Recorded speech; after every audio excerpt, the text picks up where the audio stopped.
Bonjour à tous, bienvenue sur ANews Sécurité pour une nouvelle émission Top Candidat. Cette année, ce sont les 10 ans du MBA et OGN.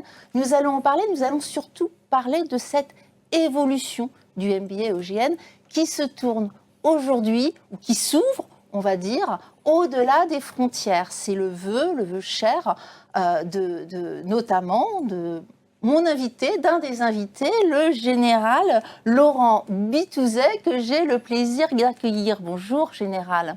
Bonjour. Et nous avons également à nos côtés, pour en parler, trois auditeurs ou anciens auditeurs qui font partie de l'alumni aujourd'hui sur ce plateau. Alors, j'ai le plaisir d'accueillir le lieutenant-colonel Antonio Sergi. Bonjour, colonel. Bonjour à vous. Marius Boessard, bonjour Marius. Bonjour. Et puis Valérie Blou, bonjour. Bonjour. Bonjour. Ça fait partie de notre offre de formation ou de prestation. Et il est vrai que nous construisons en fait un peu à la carte, en fonction de ce que cherche le responsable de l'entreprise ou le responsable d'une direction qui veut emmener avec lui ses cadres. Et pour certains, nous faisons des exercices de mise en situation opérationnelle. Pour d'autres, nous commençons par du team building, de la détection de leadership, mais aussi des valeurs de la République. Le fait de se retrouver ensemble, de donner du sens à une journée dans laquelle l'esprit collectif est reconstruit, se retrouve, on donne des clés. Alors effectivement, l'environnement militaire permet une approche un peu plus disruptive que ce qui est habituellement dans les entreprises, mais c'est vraiment une adaptation à la carte de ce que souhaitent les chefs d'entreprise. Et bien souvent, effectivement, au-delà de la détection des leaders, ou en tout cas de donner des clés pour savoir comment se positionner dans un groupe, éventuellement en tant que chef, on apporte d'autres solutions plus originales, comme celle des valeurs de la République.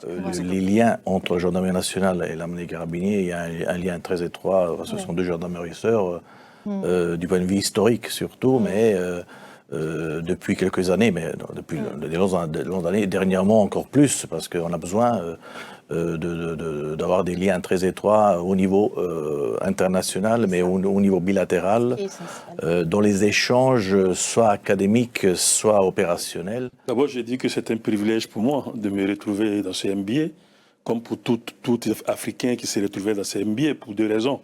D'abord, je ne suis pas militaire, et donc la gendarmerie s'ouvre aux civils, et c'est une opportunité, et je ne suis pas français, je ne suis pas de l'Union européenne, et donc la gendarmerie s'ouvre aussi à, à la coopération africaine. Et donc, c'est pour ça que je dis que c'est un doux privilège, moi qui ne suis pas militaire, moi qui viens de très loin, et donc quand on vient généralement dans ce genre de situation, c'est vraiment le retour d'expérience et le transfert de compétences. Alors, mon évolution vers la sûreté, elle est liée à l'activité du groupe dans lequel je travaille, Engie, donc un acteur de l'énergie. Donc, les problématiques géopolitiques, de malveillance, etc., sont un élément important de leur stratégie, en prise en compte dans la stratégie. Et donc, c'est cette ouverture-là qui m'a amenée à m'intéresser à la sûreté. Je dirais que cette formation-là, c'est pas un hasard. Engie est partenaire de la gendarmerie à travers sa présence sur le territoire français et aussi à l'étranger.